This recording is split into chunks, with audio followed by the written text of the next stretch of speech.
The ब्यॉन्डर Marvel universe का एक ऐसा कॉस्मिक बीइंग जिसे सिर्फ गिने चुने एक दो बीइंग्स ही हरा सकते हैं। और according to some leaks Avengers Doomsday में ब्यॉन्डर एक की फिगर होने वाला है जिसकी पावर चुराकर doctor Doom battle world create करेगा। ब्यॉन्डर का पावर लेवल पूरे मार्वल मल्टीवर्स से भी पावरफुल माना जाता है। ओवर द टाइम कभी उसे एक ऑल पावरफुल बीइंग दिखाया गया और कभी एक ऐसे क्रीचर के रूप में जो लाइफ, डेथ और डिजायर जैसे कॉन्सेप्ट को समझने की कोशिश कर रहा था। तो असल में ब्यॉन्डर है कौन, ये कहाँ से आया और इसकी पावर्स क्या हैं, और क्या मार्वल यूनिवर्स में कोई ऐसा कैरेक्टर है जो इसे हरा सकता है? तो आज हम इस वीडियो में इन्हीं सब बारे में बात करने वाले हैं। तो चलिए करते हैं इस बारे में डिटेल में बात।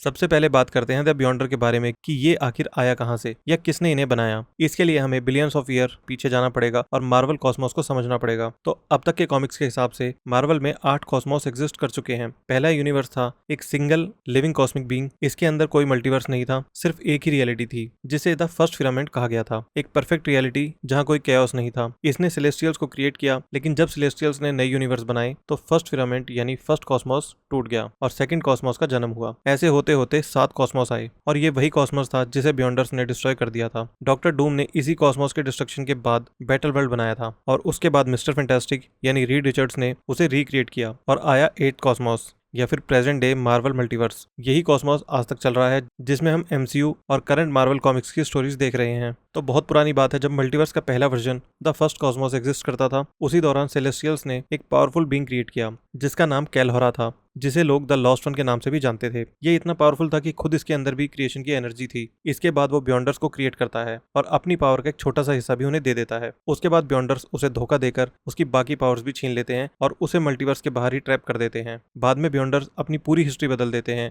ये कहकर कि उन्हें सेलेस्टियल्स ने डायरेक्टली क्रिएट किया था ताकि कैलहोरा यानी द लॉस्ट वन का नाम हमेशा के लिए मिटा दिया जाए। द लॉस्ट वन को एक एंशिएंट फॉरगॉटन गॉड माना जाता है और अगर वो नहीं होता तो ब्यॉन्डर्स का एग्जिस्टेंस भी पॉसिबल नहीं था। द ब्यॉन्डर्स मल्टीवर्स के बाहर एग्जिस्ट करते हैं जहां टाइम और स्पेस का कोई मतलब नहीं होता। इसके बाद द ब्यॉन्डर्स एक वूम स्पेस यानी एक ऐसी स्पेशल यूनिवर्स क्रिएट करते हैं जहां एक यंग ब्यॉन्डर को इनक्यूबेट किया गया ताकि वो अपने प्योर पोटेंशियल तक ग्रो कर सके। उस यूनिवर्स में सिर्फ एक ही ब्यॉन्डर सब कुछ था, मतलब हर चीज, मैटर, एनर्जी, कॉन्शियसनेस सब उसी का हिस्सा थी। लेकिन जब वो बड़ा हो रहा था, उसके क्रिएटर्स यानी दूसरे ब्यॉन्डर्स ने कॉस्मिक एक्सपेरिमेंट किया जिसके दौरान ओवेन रीस यानी मॉलिक्यूल मैन के साथ एक एक्सीडेंट हुआ और इसी एक्सीडेंट ने ब्यॉन्डर की प्राइवेट यूनिवर्स में एक छोटा सा होल बना दिया। उसी होल के थ्रू ब्यॉन्डर ने पहली बार मार्वल यूनिवर्स को महसूस किया और तब उसे पता चला कि उसकी यूनिवर्स के बाहर भी एक रियलिटी एग्जिस्ट करती है। यही मोमेंट था जहां से ब्यॉन्डर का ऑब्सेशन शुरू हुआ, लाइफ, डेथ और डिजायर को समझने का। जब उसने पहली बार मार्वल मल्टीवर्स को देखा तो उसके अंदर एक क्यूरियोसिटी पैदा हुई कि ये सब क्या है, ये लोग कैसे जीते हैं, कैसे मरते हैं और ये इमोशन क्या होता है। उसके लिए ये सब एक एक्सपेरिमेंट जैसा था और इसी क्यूरियोसिटी ने उसे बनाया एक कॉस्मिक साइंटिस्ट। वो रियलिटी को समझने का डिसीजन लेता है, लेकिन अपने तरीके से। उसने अलग अलग यूनिवर्स के टुकड़े जोड़ जोड़कर एक नई दुनिया बनाई जिसे नाम दिया गया बैटल वर्ल्ड। और मार्वल यूनिवर्स में अभी तक 3 बैटल वर्ल्ड बन चुके हैं, जिनमें से ये पहला बैटल वर्ल्ड था। ये सिंपली एक पैचवर्क प्लेनेट है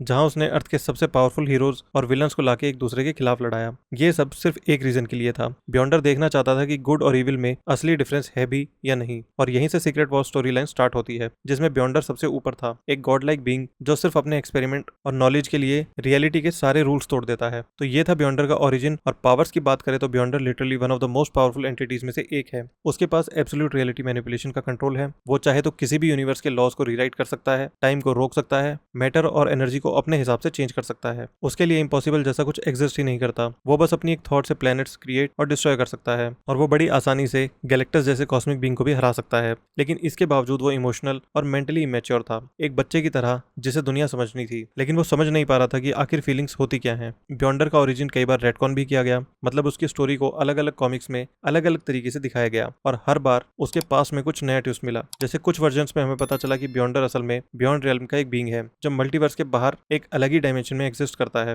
लेकिन कुछ में रिवील हुआ कि वो एक कॉस्मिक क्यूब एनर्जी का लिविंग फॉर्म है, एक ऐसी कॉस्मिक एनर्जी जो सेंटिएंट बन गई और उसने एक अपनी आइडेंटिटी और कॉन्शियसनेस बना ली। और कुछ स्टोरीज में बताया गया कि ब्यॉन्डर एक्चुअली में एक एंटायर रेस है, गॉड लाइक बीइंग्स का एक ग्रुप जिनमें से द ब्यॉन्डर सिर्फ एक रिप्रेजेंटेटिव था। इन बीइंग्स का काम होता है ऑब्जर्व करना, एक्सपेरिमेंट करना और कभी कभी पूरी क्रिएशन को रीसेट कर देना, जैसे वो खुद ही रियलिटी के आर्किटेक्ट्स हों। लेकिन अगर वो इतना पावरफुल है तो सवाल ये है कि क्या कोई बीइंग है जो द ब्यॉन्डर को हरा सकता है? कॉमिक्स के हिसाब से सिर्फ the one above all he वो बीइंग है जो ब्यॉन्डर को ट्रूली डिफीट कर सकता है, क्योंकि वो मार्वल का सुप्रीम क्रिएटर माना जाता है जिसके ऊपर कोई नहीं। लेकिन कई ऐसे भी बीइंग्स हैं जो पोटेंशियल चैलेंजर्स बन सकते हैं, जैसे लिविंग टर्मिनल, मॉलिक्यूल मैन और the Phoenix force. Phoenix force के बारे में खुद द ब्यॉन्डर ने कई बार पर कहा है कि वो इसके सामने कुछ नहीं। तो ये था बियॉन्डर का ओरिजिन एंड पावर्स, और इस वीडियो को यहीं समाप्त करते हैं। मिलते हैं नेक्स्ट वीडियो में। Thank you.